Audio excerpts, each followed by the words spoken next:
ఎదురు రాజును అసెంబ్లీ నుంచి. ఇక కాంగ్రెస్ ప్రభుత్వం ప్రవేశపెట్టిన బడ్జెట్ ను చూసి ప్రతిపక్షాలు కల్లులని కబోదులుగా వ్యవహరిస్తున్నాయని ఎమ్మెల్యే వీర్లపల్లి శంకర్ అన్నారు. ఎస్సీ ఎస్టీ బీసీ మైనారిటీలకు సబ్బండ వర్గాలకు బడ్జెట్ లో కేటాయింపులు జరిగాయన్నారు. గత ప్రభుత్వం రాష్ట్రాన్ని అప్పుల కుప్పగా చేసినా సీఎం రేవంత్ రెడ్డి అభివృద్ధి చేస్తున్నారని చెప్పుకొచ్చారు. రాష్ట్రంలో అందాల పోటీలు నిర్వహించడం అంటే కేటీఆర్ లాగా జన్వాడ ఫామ్ హౌస్ లో డ్యాన్సులు చేసినట్టు కాదంటున్న ఎమ్మెల్యే వీర్లపల్లి శంకర్ తో మా ప్రతినిధి రాజు ఫేస్ టు ఫేస్. మనతో పాటు షాద్నగర్ ఎమ్మెల్యే వీర్లపల్లి శంకర్ గారు ఉన్నారు. ఆయనతో మాట్లాడదాం. సార్ చెప్పండి, ఈ రోజు 3 లక్షల కోట్ల పైచులకు రాష్ట్ర ప్రభుత్వం ప్రవేశపెట్టింది. ఈ బడ్జెట్ అన్ని రంగాలను మోసం చేసిందని చెప్పి ప్రతిపక్షాలు విమర్శిస్తున్న పరిస్థితి కనిపిస్తోంది. సో ఎట్లా చూస్తారు? ప్రతిపక్షాలు కండ్లు లేని కబోదులుగా ప్రవర్తిస్తా ఉన్నారు. సభలో గాని బయట గాని ఆ విధంగా ప్రవర్తిస్తున్నారు. కాబట్టి ఇవాళ తెలంగాణ ప్రజలకు నచ్చే విధంగా సబ్బండ వర్గాలకు అన్ని వర్గాలకు న్యాయం చేసే బడ్జెట్ గా మేమందరం సంతోషపడతా ఉన్నాం.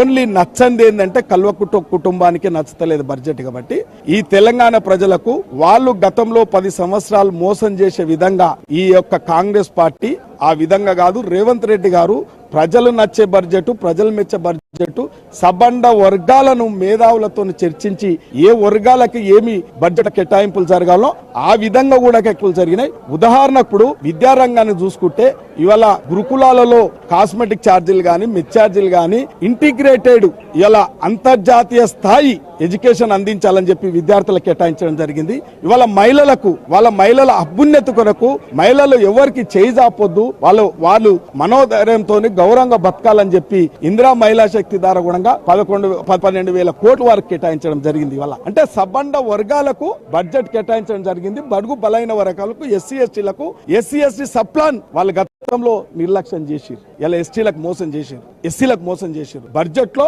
గతంలో మోసం చేసిన బడ్జెట్ తో పాటు ఇలా కొత్తగా ఎస్సీ ఎస్టీ బీసీలకు కూడా మంచి బడ్జెట్ కేటాయించడం జరిగింది. ఇలా మైనార్టీలకు కూడా 3 నుంచి 4,000 కోట్ల రూపాయలు కూడా కేటాయించడం జరిగింది. సబ్బండ వర్గాలు నచ్చే విధంగా వాళ్ళ అభ్యున్నతకు బాగుపడే విధంగా కూడా బడ్జెట్ ఉంది. కానీ ప్రతిపక్షాలకు ఇవాళ నిజంగా కూడా చెప్పాలంటే వాళ్ళు చేసిన ఇవాళ కల్వకుంట్ల కుటుంబం ఓ కూలిపోయే కాళేశ్వరాన్ని చేసుకున్నారు. ఇలా ప్రజలు బాగుపడడానికి కాదు, వాళ్ళ కుటుంబం వాళ్ళ అభ్యున్నతికి వాళ్ళ కుటుంబాలు ఎదుగుదనానికి రాజకీయంగా ఆర్థికంగా వాళ్ళే తెలంగాణను అడ్డం పెట్టుకొని వాళ్ళ జీవితం గడిచింది. కాబట్టి అటువంటి జీవితం కాదు. ఒక రైతు కుటుంబంలో పుట్టిన బిడ్డ రేవంత్ రెడ్డి గారు ఇవాళ ప్రజల సంక్షేమం గురించి ఎల్లవేళలా 18 గంటల సమయం తీసుకొని కూడా బడ్జెట్ లో కూడా అందరికి ఆమోదయోగమైన బడ్జెట్ అందరు రాష్ట్రం వ్యక్తం చేస్తున్నారు. ప్రతి తెలంగాణ ప్రతి పౌరుడు కూడా చాలా సంతోషంగా ఉన్నారు. సార్, బీసీల విషయానికి వచ్చినట్టయితే సంవత్సరానికి 20,000 కోట్ల రూపాయలు బడ్జెట్ లో పెడతామని చెప్పి హామీ ఇచ్చి కేవలం ఈసారి 11,000 కోట్లు మాత్రమే కేటాయించడం, సో బీసీలను అవమానించడమే అని చెప్పి కేటీఆర్ అంటా ఉన్నారు. ఇవాళ